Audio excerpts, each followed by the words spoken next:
नमस्कार दोस्तों, स्वागत है आपका हमारी मैथ की एक नई क्लास में। पिछली क्लास में हमने प्रतिशत के कुछ मूल नियम, मूल अवधारणाएं सीखी और कुछ प्रश्नों को हमने हल किया। उसी क्रम में हम कुछ और प्रश्नों को हल करेंगे और जो भी चीजें नई आती रहेंगी उनके बारे में आपको बताता रहूंगा। तो इसके बाद हम आगे प्रश्नों को हल करते हैं। इसमें हमारा प्रश्न दिया हुआ है 250 का 20% कितना होगा। 250 20% आपको मालूम है 1/5 काट दिए, आ गया 50। C option. किसी वस्तु पर 25% की छूट के बाद उस वस्तु की कीमत 600 रुपए है, तो वास्तविक कीमत क्या थी। तो 25% होता है 1/4। तो किसी वस्तु की पहले कीमत थी 4, अब उसमें छूट हो गई है 1 की, तो अब कीमत कितनी बची है 3। पहले थी 4, अब बची है 3 और छूट के बाद बताया गया है कि उसकी कीमत 600 रुपए है।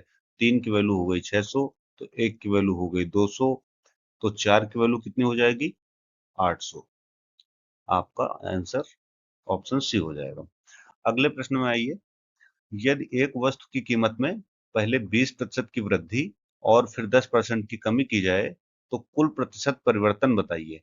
जो प्रतिशत परिवर्तन होता है वो तभी होता है जब कभी दो बार पहले कीमत या तो बढ़ाई जाए, फिर से कीमत बढ़ाई जाए, या फिर कीमत पहले घटाई जाए, फिर कीमत घटा दी जाए, या फिर कीमत एक बार बढ़ाई जाए दोबारा में घटा दी जाए, या फिर पहले घटा दी जाए बाद में बढ़ा दी जाए। तो जो दोनों बार का मिलाकर टोटल परसेंट चेंज होगा उसकी बात हम यहाँ पे कर रहे हैं। तो इसको निकालने के लिए ये तरीका होता है कि जितना प्रतिशत परिवर्तन पहले हो, पहले मान लो होता है पहली बार में A% परिवर्तन, बाद में होता है B, तो जो टोटल परसेंट चेंज होगा वो होगा A प्लस B और प्लस AB अपान 100। अगर यहाँ पर कीमत बढ़ाई जा रही है तो पॉजिटिव में रखेंगे उसकी वैल्यू, अगर घटाई जा रही है तो निगेटिव में रखेंगे। सारी जगह पे मान उसका वैसे ही रख के निकाल लेंगे। जैसे इस सवाल में देखते हैं, पहले 20% की वृद्धि की जाती है, तो 20% की वृद्धि की जा रही है तो इसको हम रखेंगे पॉजिटिव में +20, और उसके बाद है 10% की कमी की जा रही है तो इसको हम रखेंगे -10, और उसके बाद में +20 और 10। 20 तुम्हारा हो जाएगा प्लस का, 10 हो जाएगा माइनस का, तो जब इनका हम मल्टीप्लाई करेंगे तो आ जाएगा -200 और बटे 100। अब इसको हम हल कर लेंगे। 0 से 0 कट जाएगा और यहाँ पे आपका आ जाएगा 20 माइनस 12, तो आपका आ जाएगा प्लस का 8%। मतलब कि जो आपके इसमें टोटल परसेंट चेंज हुआ है वो 8% की वृद्धि हुई है। Option A. अभी अगले सवाल में आते हैं। अगले सवाल में कह रहा है 150 का 75% क्या होगा। अभी 150 75% होता है 3/4। इसको हल कर लेंगे। 2 दूनी 4 और यहाँ 2 सत्ते 14, 2 पंजे 10, 75 यहाँ 225, 225/2 आ जाएगा 112.5। सी ऑप्शन हो जाएगा आपका। अगले प्रश्न में देखते हैं 250 का 0.4% कितना होगा। अब प्रतिशत आप चाहे इसमें लगाएं चाहे इसमें लगाएं, बात तो एक ही है। तो हम इसको लिख लेते हैं 0.4 गुणित 250%। 250%। आपको मालूम है 100% को हम लिखते हैं 1, तो 250% कितना हो जाएगा 2.5। अभी यहाँ पर 0.4 गुणित 250% को हम लिख लेंगे 2.5। इनका गुणा कर देंगे, आ जाएगा 25 चौको 100 और 1 2, 2 अंक बाद दशमलव लगा हुआ, 2 अंक बाद दशमलव लगा देंगे, तो इसका उत्तर हो जाएगा 1। Option A. अगले सवाल में आते हैं। किसी संख्या का 40% 160 है तो संख्या क्या होगी। 40% आपको पता है 2/5। ये 40% दिया हुआ है आपको, 2 की वैल्यू दी है 160, तो 1 की वैल्यू कितनी हो जाएगी, 1 की वैल्यू हो जाएगी 80। तो आपसे 5 की वैल्यू पूछी गई है। 1 की वैल्यू 80 हो जाएगी, 5 की वैल्यू तो 8 5 40, 400। ये आपका उत्तर बी हो जाएगा। अगले प्रश्न में देखते हैं 1000 का 0.5% क्या होगा। फिर वही चीज है, प्रतिशत आप इधर लगाएं या फिर आप प्रतिशत इधर लगाएं। अभी 0.5 गुणित 1000 प्रतिशत, 100% कितना होता है? एक, तो 10 100%, मतलब 1000, 10 100% की वैल्यू हो जाएगी आपकी 10।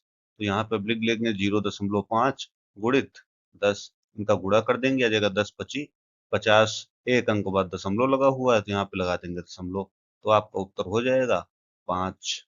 आपका ऑप्शन सी हो जाएगा। 80 का 160% क्या होगा? तो प्रतिशत चाहे इधर लगाओ चाहे इधर लगा लो। तो हम लिखते हैं 160 गुणित 80% का मान होता है 4/5।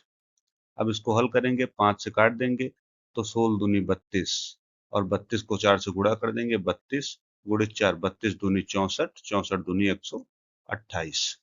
ऐसे कर सकते हैं। अब यहाँ पे हमने किया 5 से हमने 160 को भाग दिया तो हमने सीधा बोल दिया 16 दूनी 32। इसको हम दिमाग में ऐसे सोचते हैं जैसे 160 लिखा हुआ है, इसको हमें देना है 5 से भाग।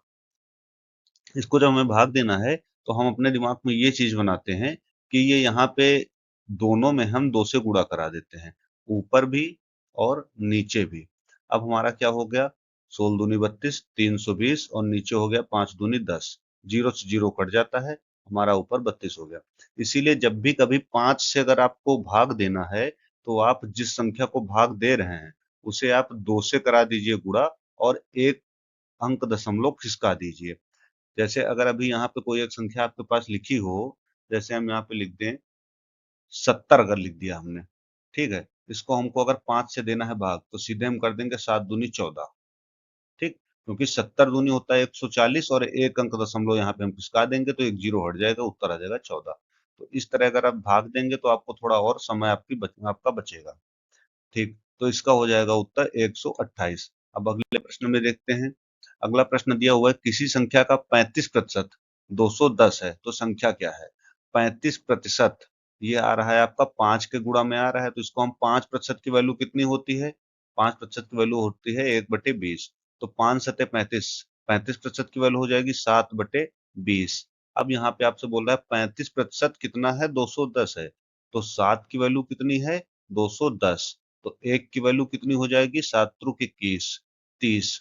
तो आपसे पूछ रहा है 20 की वैल्यू, तो 20 की वैल्यू हो जाएगी 20 और गुणित 30, यानी कि 600। आपका आ जाएगा ऑप्शन बी। अगले प्रश्न की ओर देखते हैं। एक वस्तु की कीमत में 30% की कमी की जाती है, यदि पुरानी कीमत 700 है तो नई कीमत क्या होगी? 30% की कमी की जाती है, 30% का मतलब 3/10, ये कमी की जा रही। पहले कीमत इसकी थी 10, अब इसमें कमी कर दी गई है, तो अब इसकी कीमत हो गई है 7। पहले थी कीमत 10, 10 में से 3 की कमी कर दी गई, अब इसकी कीमत हो गई है 7। तो कहना है पुरानी कीमत कितनी थी? 700, तो 10 की वैल्यू यहाँ पे दे रखा है आपको 700, तो एक की वैल्यू कितनी हो गई? एक की वैल्यू हो गई 70। तो 7 की वैल्यू आपसे पूछा है, तो 7 की वैल्यू हो जाएगी 70 और गुणित 7, 7 सती 49, यानी कि 490। आपका हो जाएगा ऑप्शन बी। अब अगले प्रश्न की ओर देखते हैं। अगले प्रश्न में कह रहा है 120 का 75% क्या होगा? तो 120 और 75% होता है आपका 3/4। तो अब इसको हल कर लेंगे, 4 3 12, 30, और 30 3 90। ये आपका हो जाएगा ऑप्शन सी। अगले प्रश्न की ओर देखते हैं। एक वस्तु की कीमत 400 से 320 हो गई, प्रतिशत कमी क्या है? अब प्रतिशत कमी, पहले कीमत कितनी थी? 400, अब कितनी हो गई? अब इसमें माइनस कर देंगे इसको, अब इसकी कीमत हो गई 320। कितना परिवर्तन हुआ? 80 रुपए जो है घट गया। और परिवर्तन कितने में हुआ? जिसकी जो शुरुआती कीमत होती है, जिसमें परिवर्तन होता है, हम उसी में प्रतिशत निकालते हैं। प्रतिशत निकालने का तरीका मैंने आपको बताया कि जितना चेंज हो रहा है, जो भी वैल्यू चेंज हो रही है, उस वैल्यू को रखेंगे ऊपर, और जिसमें चेंज हो रहा है उसको रखेंगे नीचे, और करा देंगे उसको 100 से गुणा। अब इसको जो है देख लो, इसको 0 से 0 काट दो, और 4 से काट दिया इसको, 4 दूनी 8, 20, यानी कि टोटल चेंज कितना आ गया? 20%। इसको अगर हम 100 से गुणा ना कराकर ऐसे भी देखते तो 80/400, 8 × 8, 8×5 = 40, 1/5, 1/5 आपको पता है 1/5 की वैल्यू होती है 20%। ऐसे भी कर सकते थे, तो इसका उत्तर हो जाएगा ऑप्शन बी। अब अगले प्रश्न की ओर देखो। किसी वस्तु पर 15% की छूट के बाद कीमत 340 है, वस्तु की वास्तविक कीमत क्या थी? 15% यानी कि 3/20, और ये हो रही है छूट, तो मतलब किसी वस्तु की कीमत पहले थी 20 और छूट जब दे दी गई, कितने की छूट दी गई? 20 में से 3 की। अब उसकी कितनी बची कीमत? 17। अब कह रहे हैं छूट की बाद उसकी कीमत बची है 340, तो 17 का मान दिया हुआ है 340, तो 1 का मान हो जाएगा 17 दूनी 34, 20। तो आपसे पूछ रहे हैं कि वास्तविक कीमत क्या थी? वास्तविक कीमत थी 20, तो 20 का मान हो जाएगा 20, और ये 1 की वैल्यू थी 20, तो 20 की वैल्यू हो जाएगी 20 गुणित 20 यानी कि 400। आपका ऑप्शन सी हो जाएगा।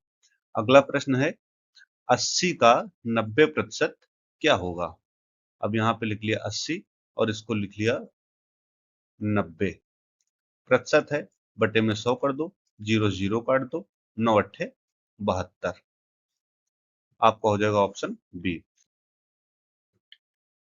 अगला प्रश्न देखो, 2000 का 18% कितना होगा?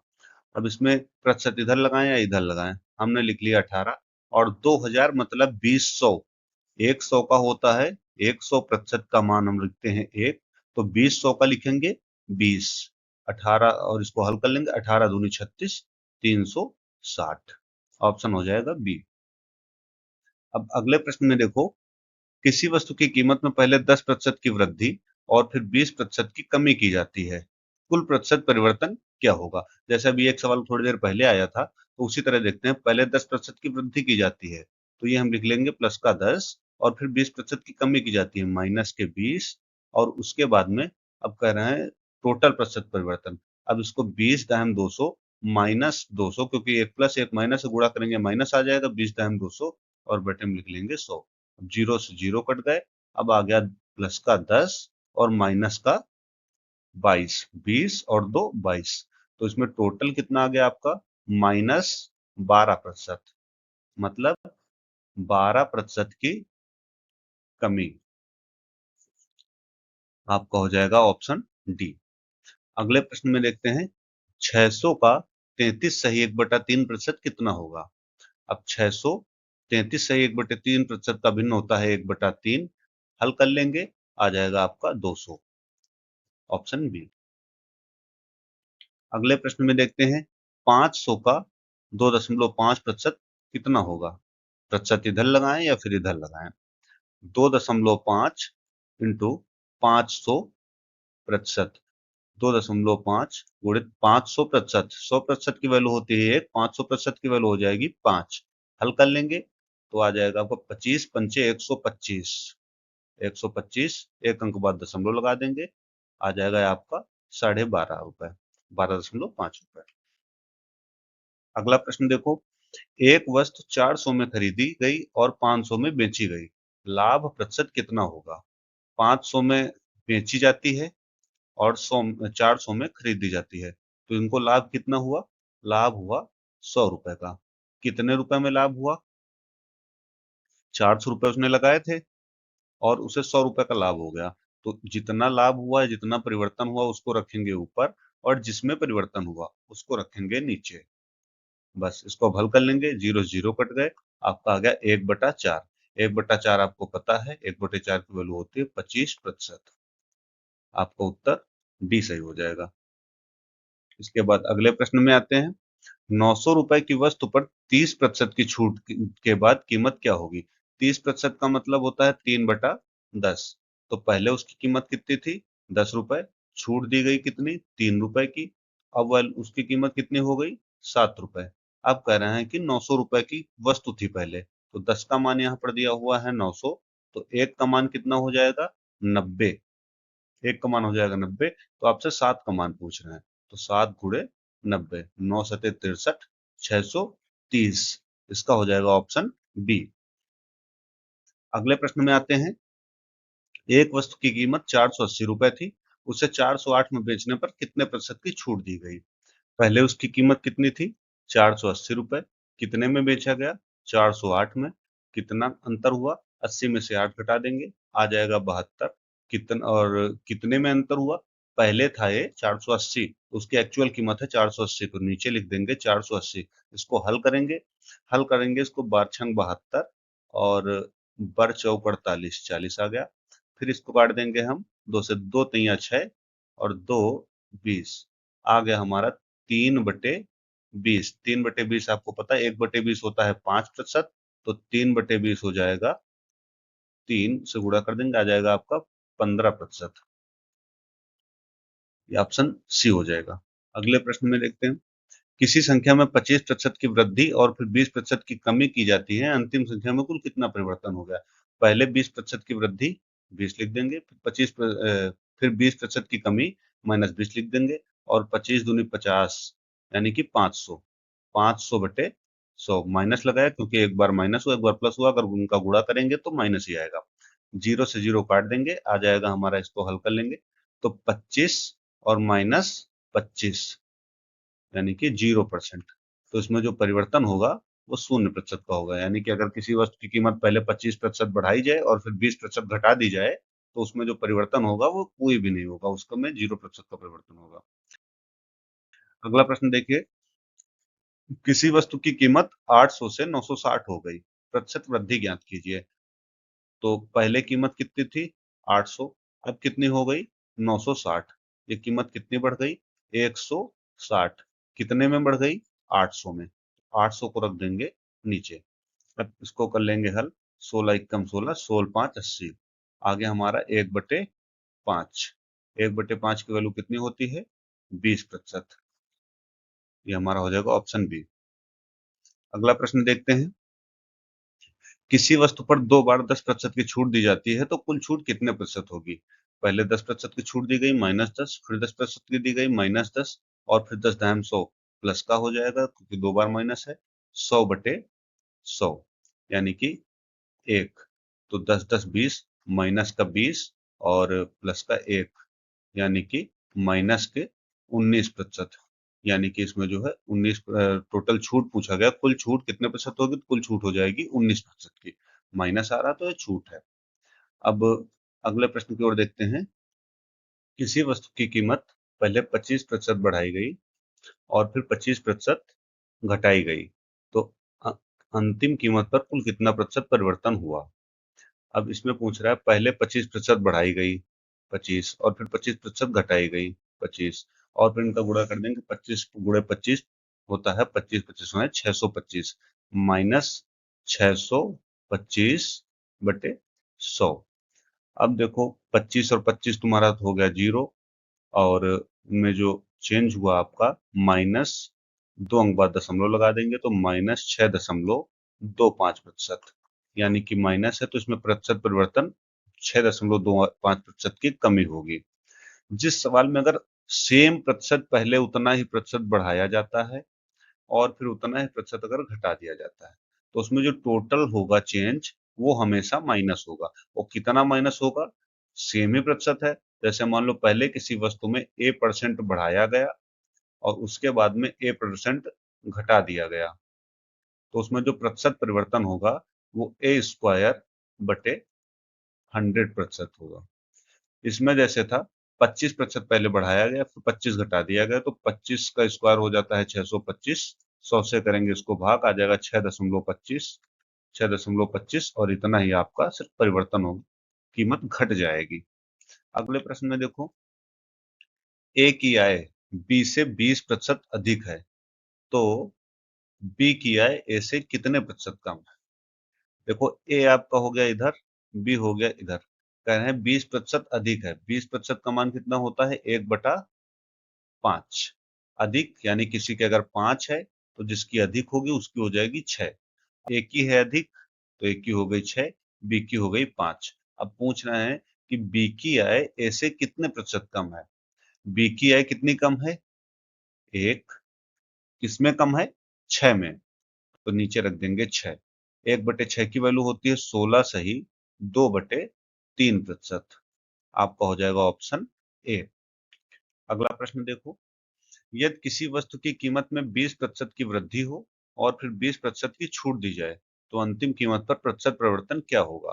देखो अभी मैंने आपको बताया 20 का पहले 20% बढ़ाई गई फिर 20% घटाई गई, तो जो इसमें परसेंट चेंज होगा वो 20 का स्क्वायर हो जाएगा यानी 20 गुणे 20 और बटे में 100 हो जाएगा। जीरो से जीरो काट देंगे और ये हमेशा रहेगा माइनस, तो हो जाएगा -4%, यानी कि 4% की कमी। अगला प्रश्न देखो, एक वस्तु पर 20% की छूट के बाद वह 320 में बिकती है, वस्तु की वास्तविक कीमत क्या थी। छूट इसमें कितनी है 20%, 20% का मान होता है 1/5, तो यानी पहले उसकी कीमत थी 5 और उसके बाद जब छूट दे दी गई, कितने की छूट दी गई 1 की, तो उसकी कीमत कितनी बची 4। तो अब वो कितने में बिकती है 320 में। 4 का मान है 320, तो 1 का मान हो जाएगा 4 अट्ठे 32 80, तो 5 का मान कितना हो जाएगा 8 5 40, यानी कि 400। आपका ऑप्शन सी हो जाएगा। अगले प्रश्न में देखते हैं, किसी वस्तु की कीमत में 10% की कमी और फिर 10% की वृद्धि की जाए तो कुल परिवर्तन क्या होगा। फिर वही सेम चीज है, पहले 10% बढ़ाया गया है, पहले घटाया गया, बाद में बढ़ाया गया। जब दोनों मान सेम होते हैं तो इसमें माइनस और 10 का स्क्वायर हो जाएगा 100 बटे 100, यानी कि -1%, 1% की कमी हो जाए। ए की आय बी से 25% कम है तो बी की आय से कितने परसेंट अधिक है। देखो ए और बी किसकी आय कम है, 25% का मान होता है 1/4, तो अगर किसी की आय 4 है तो जिसकी कम होगी उसकी कितनी कम होगी, 1 इससे कम हो जाएगी 3। तो कह रहा है ए की आय बी से 25% कम है, तो कम किसकी है ए की, 3 किससे कम है बी से 4।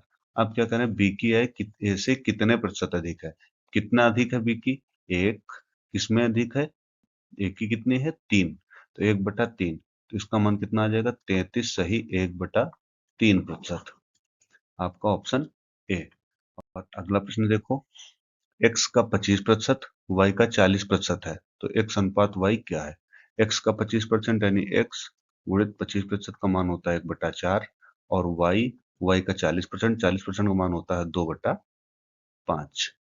अब इसको हल कर लेंगे, x अनुपात y निकालना है यानी x बटे y, y को ले आएंगे इधर, x को ले जाएंगे उधर। अब तो x बटे वाई बराबर 4 दूनी 8, 8/5, यानी कि 8:5 आ जाएगा। ऑप्शन आपका बी हो जाएगा। अगला प्रश्न देखते हैं, एक संख्या का 60%, दूसरी संख्या का 80% है तो दोनों संख्याओं का अनुपात क्या होगा। पहली संख्या मान लिया x, इसका 60% यानी कि 3/5, और दूसरी संख्या है कितनी y, इसका 80% यानी कि 4/5। पूछ रहे हैं x अनुपात y कितना है, 5 से 5 कट गया, y को इधर ले आएंगे आ जाएगा x बटे वाई, और 3 को उधर ले जाएंगे आ जाएगा 4/3, तो आपका ऑप्शन हो जाएगा सी, 4:3। प्रश्न देखते हैं, किसी संख्या का 40% 80 है तो उस संख्या का 60% क्या होगा। अब कोई संख्या है इसका 40%, 40% का मान होता है 2/5, और 60% का मान कितना होता है 3/5। आप कह रहा 40% का मान कितना होता है, इसमें 40% है 80, यानी 2 का मान दिया हुआ है 80, तो 1 का मान कितना हो गया 40। 3 का मान कितना हो जाएगा, 60% आपसे पूछा है, 3 का मान कितना हो जाएगा 4×3 = 12, 120। आपका ऑप्शन सी सही हो जाएगा। 25% की वृद्धि के बाद एक वस्तु की कीमत 500 हो जाती है तो मूल कीमत क्या थी। 25% मतलब 1/4, वृद्धि हुई है कितने की, 1 की। पहले कीमत थी 4, वृद्धि हो गई 1 की, तो अब कीमत कितनी हो गई, अब हो गई इसकी कीमत 5। तो वृद्धि के बाद इसमें कीमत दिया हुआ है 500, तो 5 की वैल्यू दी हुई है 500, तो 1 की वैल्यू हो जाएगी 100, तो 4 की वैल्यू आपसे पूछा है, 4 की वैल्यू हो जाएगी 400। ऑप्शन आपका सी हो जाएगा। देखिए 800 पर 25% की 2 बार छूट दी गई तो अंतिम कीमत क्या होगी। तो 25% का मतलब है 1/4, पहले कीमत होती है 4, छूट के बाद हो जाती है 3, यहाँ पे कह रहा है 800, पहले कीमत थी 800, तो जब पहली बार छूट दी गई तो 4 की कीमत वैल्यू है 800, तो 3 की हो जाएगी 600। अब दोबारा से फिर से पहले थी 4, फिर हो गई 3, तो यहाँ पे 4 की वैल्यू आपको दी हुई है दोबारा में 600, तो 1 की वैल्यू कितनी हो जाएगी 150, यानी 150, तो 3 की वैल्यू हो जाएगी 450। तो ये आपका ऑप्शन ए हो जाएगा। अगला प्रश्न देखो, ए की आय बी से 60% अधिक है, तो बी की आय ए की आय से कितने प्रतिशत कम है? तो आपको यहाँ पे है ए, ये है बी। 60% अधिक है, यानी अगर ए की आय है 5, तो बी की आय कितनी हो जाएगी 8, क्योंकि 60% का मान कितना होता है 3/5। अगर कोई एक वैल्यू 5 है, तो दूसरी जो 60% अधिक होगी तो वो 3 उसमें जोड़ देंगे, क्योंकि 3/5 होता है 60%। तो अगर इसमें कह रहा है ए की आय बी से 60% अधिक है, तो ए की है अधिक, ए की हो जाएगी 8 और बी की हो जाएगी 5। अब पूछ रहा है बी की आय ए की आय से कितने प्रतिशत कम है, तो बी की आय कितना कम है 3, कितने में कम है 8 में से, तो ये 3/8 कम होगी। अब हमें इसको प्रतिशत में बताना है। 1/8 का मान हमें मालूम है, 1/8 का हमें मान मालूम है 12.5, यानी 12.5%। तो 3/8 का कितना हो जाएगा, इसको कर देंगे 3 से गुणा, 12.5 गुणित 3, तो इसको हो जाएगा 12 3 36, 1 37, 37.5%।